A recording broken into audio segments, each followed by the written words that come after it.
Pemirsa, mempererat silaturahmi, Pemprov Sumsel menggelar buka bersama dengan Forkopimda dan para awak media di Ballroom Hotel Novotel Palembang. Dalam kegiatan ini, PJ Gubernur Sumsel Agus Fatoni memaparkan sejumlah capaian yang telah dilakukan oleh Pemprov Sumsel khususnya dalam penanganan inflasi.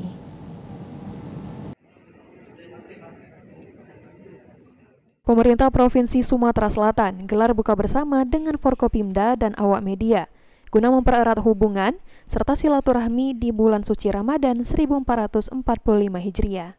Dalam pidato sambutannya, PJ Gubernur Sumsel Agus Fatoni menjelaskan ada beberapa capaian Pemprov Sumsel, diantaranya menangani inflasi Sumsel yang saat ini masih di bawah nasional sebesar 0,52% dan masih cukup terkendali serta mengatasi tingkat pengangguran.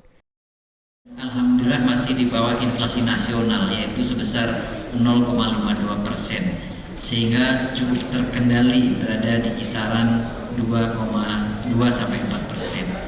Untuk tingkat pengangguran perlu kami sampaikan juga telah mencapai target dan berada di kisaran target yang selama ini, yaitu targetnya 3,06 sampai dengan 4,22, sementara capaian kita 4,11.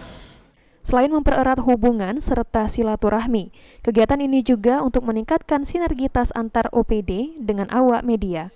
Ilham Wahyudi, PAL TV.